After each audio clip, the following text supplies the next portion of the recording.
अहम जो है ना वो नहीं मरता ध्यान के बिना। ध्यान और ज्ञान, जैसे पंछी उड़ता है आकाश में तो उसको दोनों पर चाहिए, दोनों परों के साथ वो उड़ता है, तो कर्म उसकी उड़ान होती है। ध्यान और ज्ञान के आश्रय कर्म उसकी उड़ान बनती है।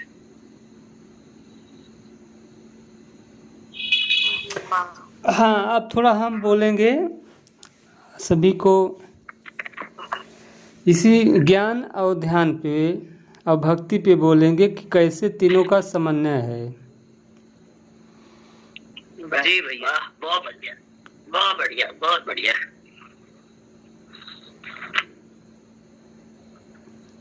ज्ञान और ध्यान दोनों एक साथ चलते हैं। जैसे पहले ज्ञान फिर ध्यान, ज्ञान के माध्यम से हमको मतलब कि ध्यान लगाना पड़ता है कि कहाँ पे ध्यान लगाना है। अगर ज्ञान ही नहीं रहेगा तो हम ध्यान कहाँ लगाएंगे। तो ये दोनों एक दूसरे के पूरक हैं। अब ध्यान करते करते अगर हमको साकार परमात्मा का साक्षात्कार होता है तो वहाँ पे तब भक्ति प्रकट होती है। उसके प्रति इतना श्रद्धा हो जाता है, इतना भक्ति हो जाती है कि उसको तब बोध होने लगता है कि हाँ सच में भगवान है, विश्वास जगता है। अगर उसको निराकार का अगर साक्षात्कार हो गया तब भी उसको पूर्ण रूप से विश्वास हो जाता है कि हाँ परमात्मा सच में है। और ज्ञान मार्ग से जो चलते हैं वो हमेशा संशय में बने रहेंगे कि परमात्मा है कि नहीं है, साकार का दर्शन होगा कि नहीं होगा, निराकार का दर्शन होगा कि नहीं होगा। सिर्फ शब्दों में मतलब कि ज्ञान के माध्यम से ज्ञान तो हो जाता है उनको, लेकिन संशय बना रहेगा। जब तक कोई ध्यान नहीं करेगा तो उसका संशय कभी मिटेगा नहीं। यही है। और अगर ध्यान के माध्यम से अगर आपको परमात्मा का साकार और निराकार का साक्षात्कार हो गया तो भक्ति प्रेम तो अपने आप उमड़ेगी। यही मेरा अनुभव है। ओम श्री परमात्मा नमः। अब आप इस पे आप लोग विस्तार से अपना अपना मत दे सकते हैं। आज इसी पे चर्चा होगी। नीतीश जी, सबकी आज्ञा हो तो मैं बोलूं इस पे कुछ? हाँ हाँ, बोलिए प्रभु जी, बोलिए।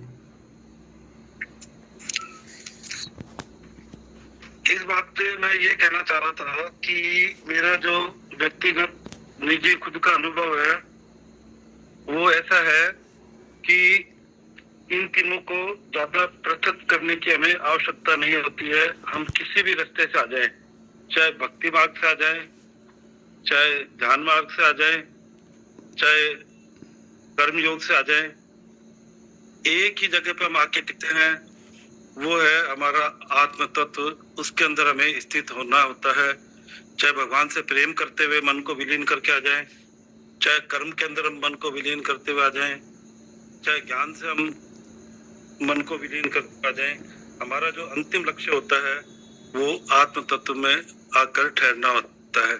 उसके बिना हमारी कोई मुक्ति नहीं है, कोई आध्यात्म नहीं है। मुख्य चीज यही है।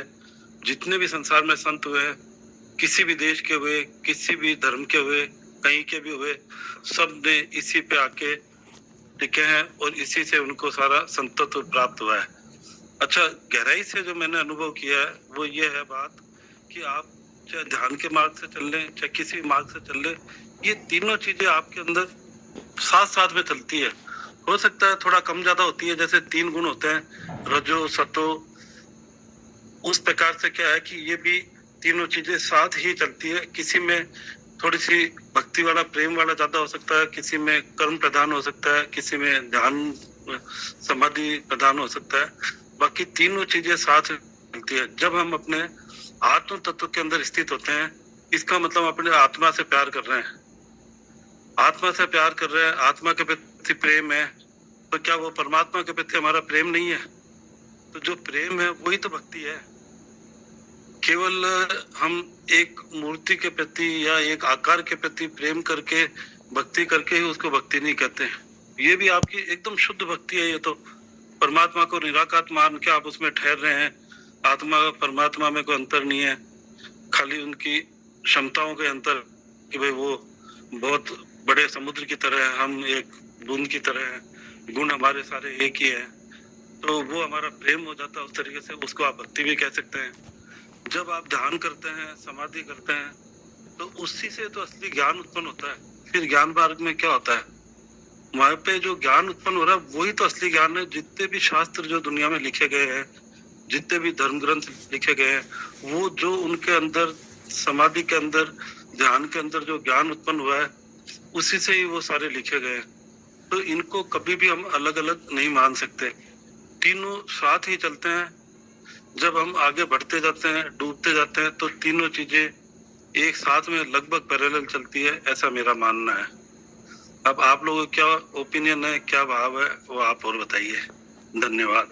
बहुत सुंदर भैया जी, धन्यवाद। आपने बहुत अच्छा भक्ति और ज्ञान और ध्यान के बारे में बताया है। हमारे साथ में आ गई हैं डॉक्टर शालिनी जी, ये ग्रुप का संचालन करेंगी और थोड़ा अपना अनुभव भी शेयर करेंगी।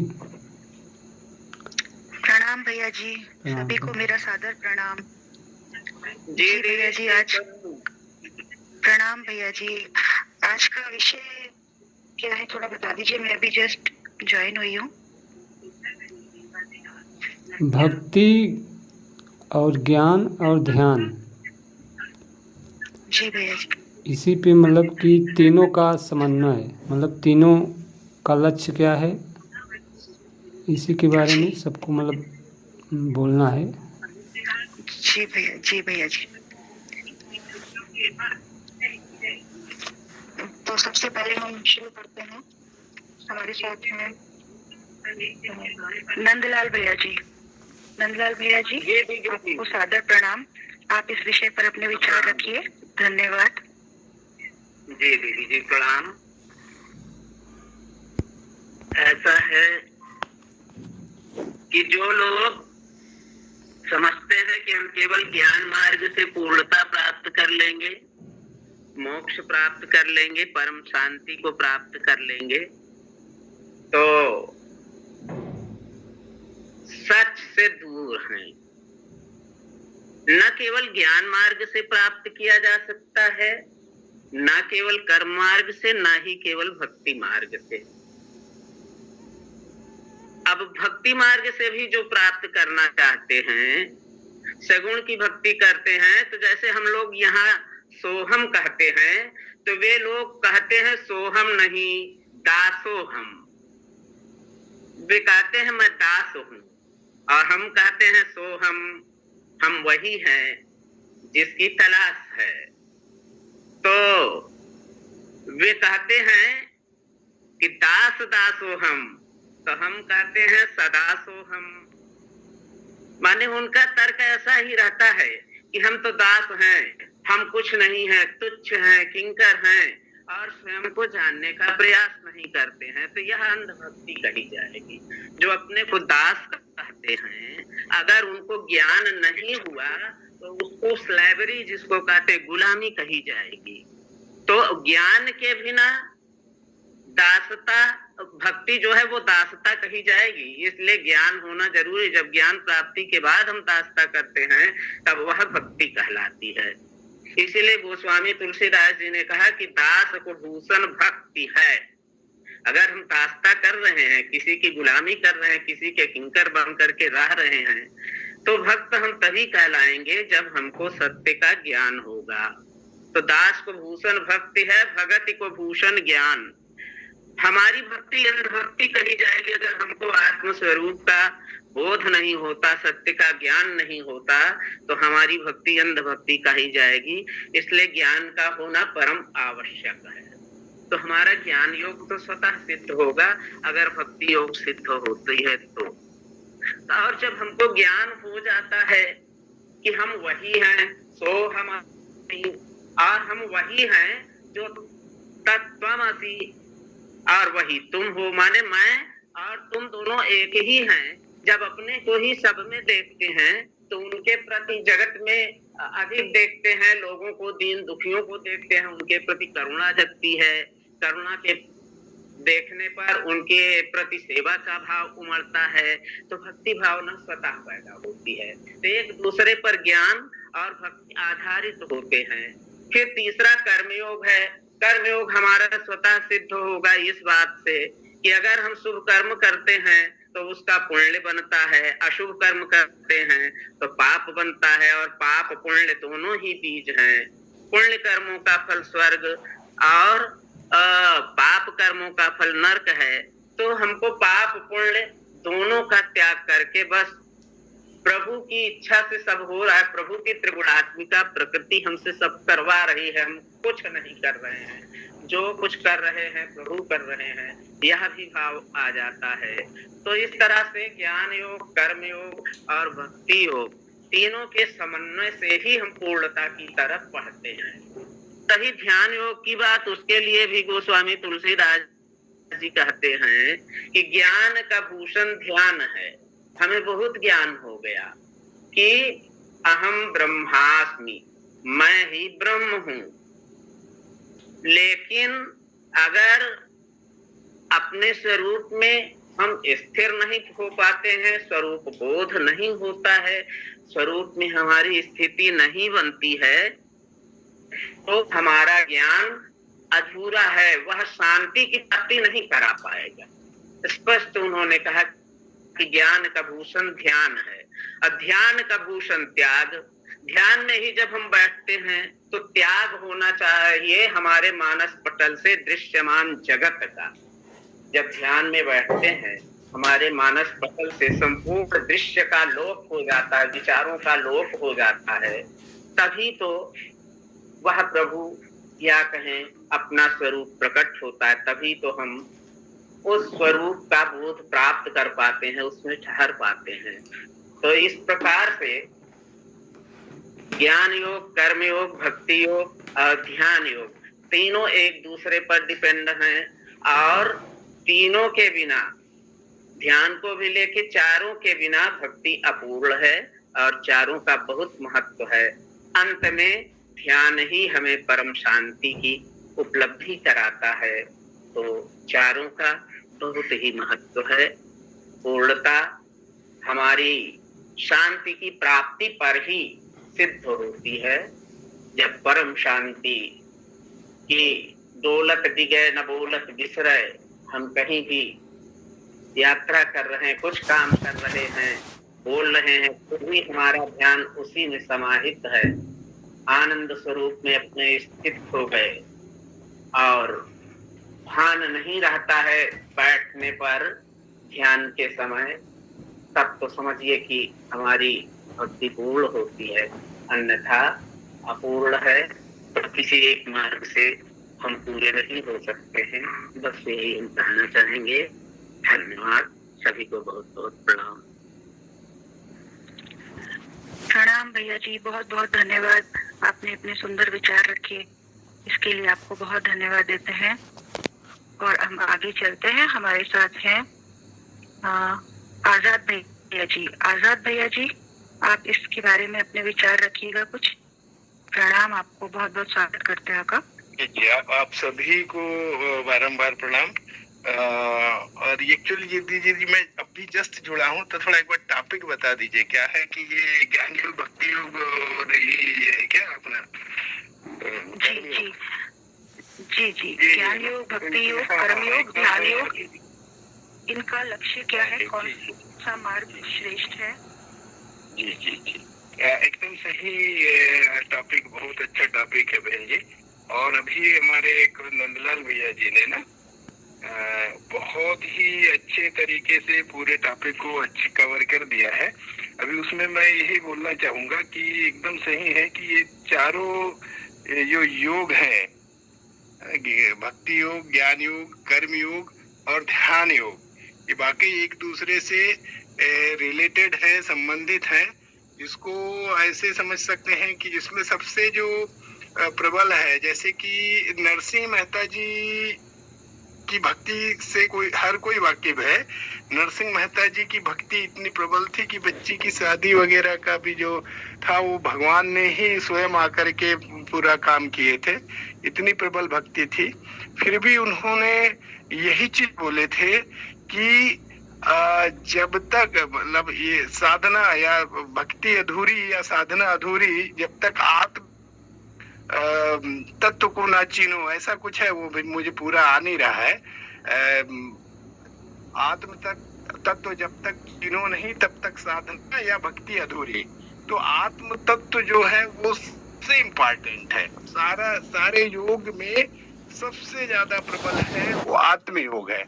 और आत्मयोग यानी अपने अंदर मतलब सभी तो महान है, जानते हैं कि अपने अंदर जो आत्मा विराजमान है, जो परमपिता परमेश्वर का अंश बोलते हैं ना। जब द्रोणाचार्य जी अर्जुन को बोले थे तुमको क्या दिखाई दे रहा है, तो वो बोले सिर्फ मुझे चिड़िया की दाहिनी आंख दिखाई दे रही है। तो वही चीज है, ये जितने भी योग हैं उसमें हमको सबसे ज्यादा फोकस करना है मैं हूं के बोध में। मैं हूं के बोध से सारे कवर हो जाते हैं, ज्ञान योग, भक्ति योग, कर्म योग एंड ध्यान योग। तो जैसे हम इसमें बैठेंगे ध्यान योग में जैसे बैठते हैं, या मैं हूं के बोध में है, मैं हूं के बोध में है मतलब एक तो अपना ज्ञान योग हो गया, साथ में हम उसकी आराधना करते हैं, वो परमानंद जो प्राप्त करते हैं। और जब ध्यान करते हैं उस समय वो भक्ति योग हो जाता है कि हम उस आत्म तत्व की भक्ति कर रहे हैं। और कर्म योग में जब कर्म योग तो इतना हो जाता है, वो बोलते हैं ना कि 2.5 अक्षर प्रेम का पढ़े सो पंडित हुए, है ना, ऐसा कुछ है ना। और पोथी पढ़ जगमुआ पंडित भया न कोई, 2.5 अक्षर प्रेम का पढ़े सो पंडित हुए। यही एक्चुअली कर्म योग है। कि कर्म योग में जब हम अंदर और बाहर हम उस ईश्वर के दर्शन करते हैं, उसमें हम देखते हैं कि यहाँ कण कण में ईश्वर व्याप्त है, हर प्राणी में ईश्वर व्याप्त है। कृष्ण भगवान ने भगवत गीता में बोले हैं कि जब कोई साधक हर जीव में मेरा दर्शन करने लगता है तो वो जो है वो उसका समझ लीजिए कि अंतिम जन्म, यानी वो मोक्ष का अधिकारी है। और साथ में ये भी बोलते हैं कि मैं उसको नहीं भूलता और मैं सदा उसको याद रखता हूँ। इस टाइप भी किसी श्लोक में बोले हैं कि वो मुझसे कभी ओझल नहीं होता और मैं उससे कभी ओझल नहीं होता, यानी हमेशा उसके पास ही रहता हूँ। यानी आत्म तत्व या कृष्ण भगवान कहिए, वो हमेशा उसके पास रहते। तो ये एक्चुअली कर्म योग में आ जाता है कि हम हर प्राणी से प्रेम करते हुए, जब कोई हमारा जो एकदम यानी व्यवहार में भी हम देखेंगे जो हमारा एकदम निम्न है समाज में या हमारे ऑफिस में, उससे भी हम बड़े प्रेम से भैया करके या मतलब एकदम आत्म तत्व देख करके हम लोग बात करते हैं। तो ये कर्म योग आ जाता है। तो ध्यान योग, भक्ति योग हो गया, कर्म योग हो गया, और ज्ञान योग तो सर्वोपरि है, जो कि हम आत्म तत्व को देख रहे हैं। इन्हीं शब्दों के साथ आप सभी के अंदर बाहर विराजमान परम पिता परमेश्वर को कोटि कोटि प्रणाम और आपका आशीर्वाद सदा बना रहे। प्रणाम भैया जी, बहुत सुंदर अभिव्यक्ति, बहुत बहुत धन्यवाद आपको। और इसके साथ हम आगे बढ़ते हैं। हमारे साथ हैं प्रवीण भैया जी। प्रवीण भैया जी, आपको बहुत बहुत प्रणाम। आप अपने विचार रखिए। शालिनी दीदी को बहुत बहुत प्रणाम और सभी को बहुत प्रणाम। जैसा कि मेरा जो उस पर अपना खुद का अनुभव है, तो मेरे हिसाब से तो ज्ञान मार्ग, भक्ति मार्ग और प्रेम मार्ग और ध्यान मार्ग, ये सब एक दूसरे के पूरक है। अर्थात एक चीज के बाद एक चीज आगे चलती है। जैसे कि सबसे पहले तो हम स्टार्टिंग तो ध्यान से होता क्या है कि ध्यान से ही हमें ज्ञान प्राप्त होता है कि हमें ध्यान किसका करना है, तो फिर ज्ञान की महत्ता हो जाती है। और वैसे तो ये सभी साधकों की अपनी अपनी साधना पे भी निर्भर करता है, क्योंकि अगर किसी की प्रखर बुद्धि है, मतलब उसकी बुद्धि सूक्ष्म है, वो अच्छा समझ सकती है, तो वो ध्यान की मार्ग पे ज्यादा जाएगी, उसका फोकस वहां होगा। और जिसके अंदर समर्पण का भाव हो वो भक्ति में ज्यादा डूब के कर सकता है, और जिसके अंदर कर्म की प्रधानता ज्यादा हो तो कर्म के मार्ग से जा सकता है। अर्थात कहने का तात्पर्य यही है कि जब हम ध्यान करते हैं तो ध्यान से हमें ज्ञान प्राप्त होता है अपने स्वयं के बोध का, फिर हम उस स्वयं के बोध से प्रेम हमें करते हैं और फिर हम उसी में ही डूबते हैं और उस डूबने को ही उसमें वास्तविक भक्ति कहते हैं। क्योंकि जब तक हम स्वयं के स्व रूप को नहीं जानेंगे तो हम प्रेम भी नहीं कर पाएंगे और भक्ति भी सही से नहीं कर पाएंगे, कि हमें पता ही नहीं होगा हम भक्ति किसकी कर रहे हैं। तो कहने का मतलब यही है कि सब एक बाय स्टेप आगे एक दूसरे से लिंक है और फिर तो कोई किसी भी मत को जा सकता है जिसको जो अच्छा लगे, पर है सब लिंक ही आपस में, एक दूसरे से एक दूसरे का अगला स्टेप खुलता जाता है। बस इसी के साथ मैं अपनी बात को विराम देता हूँ। सभी को धन्यवाद। धन्यवाद प्रवीण भैया जी, बहुत सुंदर भाव रखे आपने अपने, आपको बहुत बहुत धन्यवाद। और हम आगे बढ़ते हैं, हमारे साथ है मीरा माँ जी। मीरा माँ जी, आपका स्वागत करते हैं, आपको बहुत बहुत प्रणाम। आप अपने विचार रखिए। धन्यवाद। प्रणाम सभी को। मुझे लगता है इसमें अपने अपने ये पूर्व का जैसे जन्म से अपना जो रास्ता होता है हमें मिल जाता है। मुझे तो इसमें ज्यादा अभी इतना मैं नहीं पता पाऊंगी, लेकिन मुझे लगता है जैसे हमारा जो पूर्व जन्म है या कर्मा है उसके अनुसार हमारा रास्ता हमें मिल जाता है। ऐसे मुझे लगता है कि अपने आप वो हो जाता है और अपने आप में वो जर्नी होती है, मिलता जाता है जैसे जैसे हम आगे बढ़ते जाते हैं। और स्टेप बाय स्टेप, जैसे अभी पहले भैया ने बताया, स्टेप बाय स्टेप हम उसमें चले जाते हैं। ऐसे अगर हमने एक बार रास्ता ये कर दिया तो उसी रास्ते मार्ग से हम आगे स्टेप बाय स्टेप हमें मिलता ही जाता है। हमें उस जर्नी के लोग हमें मिलते जाते हैं और हमारा जो आगे की जर्नी है अपने आप खुद बढ़ती जाती है, अगर हम उस मार्ग में लगाव से लगे रहे तो। बस इतना ही मैं बता पाऊंगी। Thank you. जी, बहुत बहुत धन्यवाद। आपने अपने सुंदर विचार रखे, इसके लिए बहुत बहुत धन्यवाद। और अब हमारे साथ हैं कृष्णा भैया जी। कृष्णा भैया जी, आपको बहुत बहुत प्रणाम करते हैं, आपका स्वागत करते हैं। आप इस पर अपने विचार रखिए। प्रणाम सभी को। मुझे भी मौका मिला तो सब बोलने के लिए, तो धन्यवाद आपका। मेरा मानना ये है कि सबसे ज्यादा जरूरी है ज्ञान, क्योंकि ज्ञान के बगैर ना तो भक्ति कर सकते हैं। लेकिन जहां तक बात है ज्ञान की, जैसे आपने कहा ना एक दूसरे के पूरक हैं, ऐसा भी नहीं है। अगर हमें ज्ञान हो जाए और हम मुमुक्षु हैं और बात हमारे अंदर है, तो फिर ज्ञान के माध्यम से ही हम अपने स्वरूप में ठहर सकते हैं। हमें भक्ति की और ध्यान की जरूरत नहीं है, क्योंकि बुद्ध का एक शिष्य था विमल कीर्ति। बस वो बुद्ध को सुनता था, सुनते सुनते ही अपने स्वरूप में स्थित हो गए। बुद्ध ने कभी उन्हें ध्यान नहीं कराया, ना उन्होंने कभी ध्यान किया, लेकिन बुद्ध उनसे सबसे ज्यादा प्रेम करते थे। उन्हें पता था कि इसकी पात्रता जो है वो बस सिर्फ सुनने से ही, सिर्फ ज्ञान से ही ये अपने स्वरूप में स्थित हो गए। तो ऐसा नहीं है कि उन्हें भक्ति भी करनी पड़ेगी या ध्यान करना पड़ेगा। ये तो पात्रता पर डिपेंड करता है कि आप के भीतर कितनी मुमुक्षा है। और ध्यान मार्ग भी हम बिना ज्ञान के कर नहीं सकते हैं, क्योंकि हम जो टेक्निक करेंगे, हमारे गुरु जो हमें टेक्निक बताएंगे, वो भी तो ज्ञान है। उसके बगैर हम ध्यान नहीं कर सकते। और भक्ति भी कोई हम ऐसे अंधी तो भक्ति कर नहीं सकते जब तक हमें पता नहीं होगा हमें भक्ति करनी है, परमात्मा की भक्ति करनी है। तो ज्ञान तो उसके लिए भी जरूरी, सबसे पहले जरूरी है। तो सबसे ज्यादा जरूरी तो ज्ञान है। बिना ज्ञान के हम भक्ति कर ही नहीं सकते, तो ध्यान कर सकते हैं। अगर ज्ञान हो जाए तो उसी से भी हम अपने स्वरूप में ठहर सकते हैं। जी, मैं तो यही कहूँगा। धन्यवाद। धन्यवाद भैया जी, आपने बहुत अच्छी अपने अभिव्यक्ति करी अपने भावों की, इसके लिए आपका बहुत बहुत धन्यवाद। और हमारे साथ हैं रमा दीदी। रमा दीदी जी, आप अपने विचार इस पर रखिए। आपको प्रणाम बहुत बहुत। मेरा सबको प्रणाम बहुत बहुत। मेरा भी यही सोचना है, विचार है कि बिना ज्ञान के हम किसी भी मार्ग पर आगे नहीं चल सकते। जब तक हमें किसी भी चीज का ज्ञान नहीं होगा तो हम कैसे आगे बढ़ेंगे। तो इसी तरह से ज्ञान के साथ ध्यान भी जरूरी हो जाएगा। फिर ध्यान के साथ आगे बढ़ेंगे, आगे आगे हमारे मार्ग अपने आप ही खुलते चले जाएंगे। मैं तो अपना ही अनुभव बताती हूँ कि मैं ना भक्ति में थी, किसी चीज में मेरे को कुछ आइडिया नहीं था, कुछ पता नहीं था, वेद का, पुराण का, महाभारत कथा कुछ नहीं आती थी मेरे को। सिर्फ मैं ध्यान थोड़ा मुझे ज्ञान हुआ, ज्ञान से मेरा ध्यान अपने आप ही लगने लगा, ध्यान की तरफ मैं अपने आप ही चली गई और उसी से मुझे इतने मतलब मैं क्या बताऊं, क्या अनुभव बता नहीं सकती आप लोगों को। तो मैं तो यही कहूंगी कि बिना ज्ञान के कुछ नहीं हो सका, ज्ञान जरूरी है।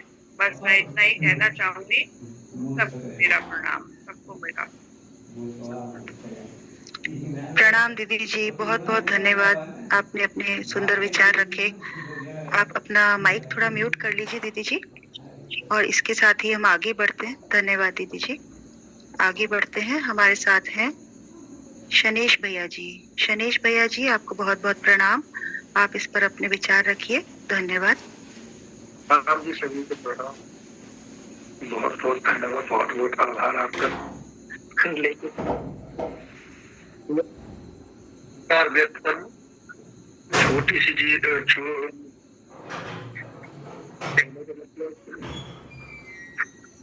सबसे पहले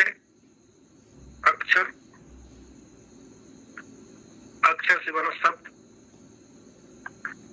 शब्द से वाणी और वाणी से कर्म, कर्म से भाग्य,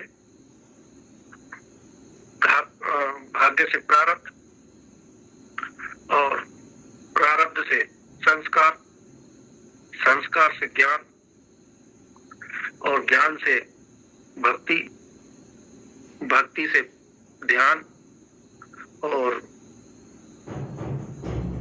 ध्यान से पूर्ण।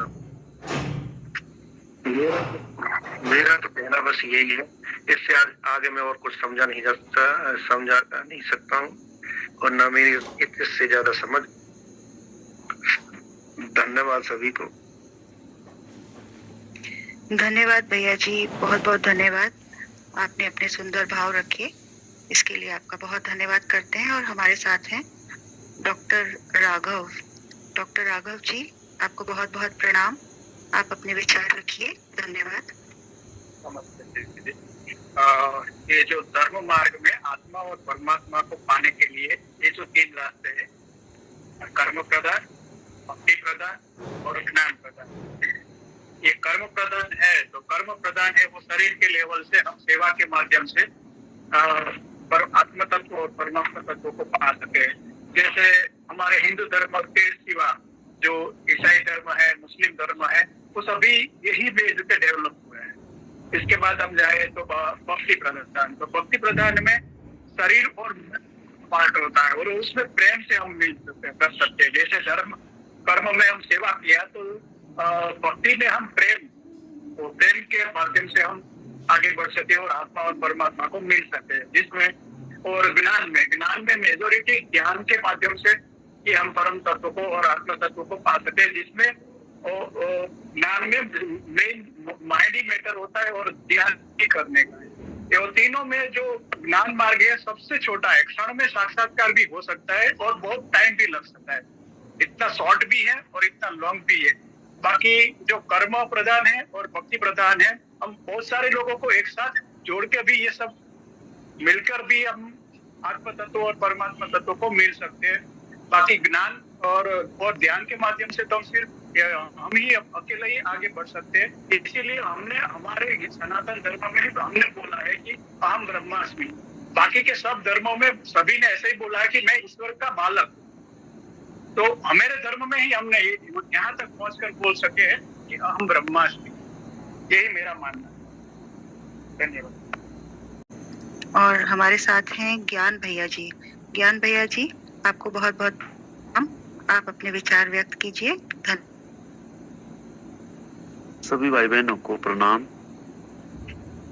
बाकी तो भाई बहनों ने बिल्कुल ही ठीक बोल दिया है, लेकिन अपने विचार से तो ऐसा है कि ज्ञान भक्ति मार्ग में जो है ज्ञान सबसे जरूरी है और ज्ञान वो पंख है जैसे कि पंछी को उड़ान भरने के लिए पंखों की जरूरत होती है, वैसे ही ध्यान लगाने के लिए ज्ञान की जरूरत होती है। और अगर हमारे में ध्यान मतलब ज्ञान है तो उससे हमारे में गुण आना शुरू हो जाएंगे, और जब गुण आ गए तो ध्यान लगना कुदरती अपने आप ध्यान लगाना शुरू हो जाए। बस मेरा इतना ही कहना है। सभी भाई बहनों को प्रणाम। जी भैया, बहुत बहुत धन्यवाद आपका। बहुत अपने अपने सुंदर भाव रखे।